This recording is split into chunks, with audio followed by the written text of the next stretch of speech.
क्या कहेंगे इस विषय पर? बाबा साहब ने कहा था कि जो संविधान में समता के अवसर दिए गए हैं, एजुकेशन में, राजनीति में और आर्थिक स्थिति सुधारने में, तो एक समय ऐसा आएगा कि वंचित वर्ग के लोग भी पढ़ लिख कर आर्थिक रूप से मजबूत होकर आगे बढ़ेंगे और 21वीं सदी कमजोर वर्गों के लोगों की होगी।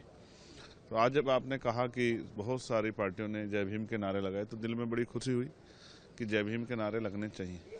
हालांकि ये भी सच है कि बहुत सारी पार्टियों का जय भीम सिर्फ दिखावा है, चुनावी दिखावा, क्योंकि जब उनकी सरकारों में उनको मौका मिलता है कि वो जय भीम और बाबा साहब अम्बेडकर के विचारों पर चलने काम करे, तो वहाँ वो चूक जाती। तो ये बड़ा दुखद है। सिर्फ दिखावे के लिए बाबा साहब अम्बेडकर के नाम का प्रयोग नहीं होना चाहिए।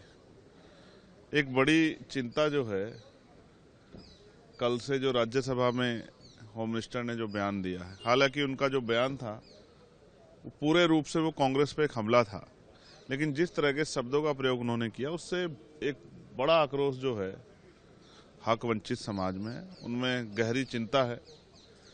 भले ही अमित शाह जी के लिए बाबा साहब अम्बेडकर कोई बहुत मायने ना रखते हो, लेकिन इस देश के करोड़ों वंचितों, शोषितों, महिलाओं के मुक्तिदाता हैं बाबा साहब अम्बेडकर।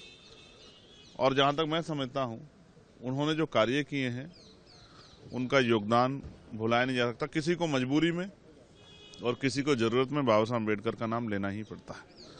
मैं यहाँ मैं ये भी कहना चाहता हूं कि भाई बाबा साहब अम्बेडकर सदा थे, सदा हैं और सदा रहेंगे।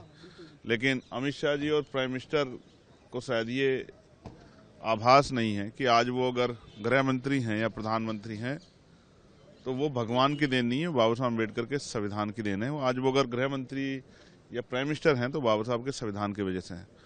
और अहंकार बहुत अच्छा नहीं होता है।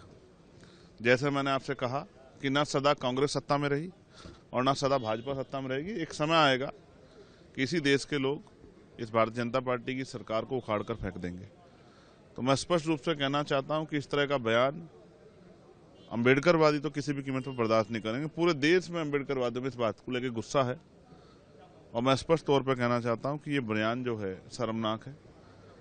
लेकिन जो इस बयान के नाम पे नारे लगा रहे हैं, उनको भी कहना चाहता हूं कि जहां उनकी सरकार है वहां बाबा साहब अम्बेडकर के विचारों के आधार पर आप सरकार चलाएं, तो शायद जो है बाबा साहब अम्बेडकर का नारा लगाना, जय भीम का नारा लगाना सफल हो पाएगा। तो यही वजह थी आज आप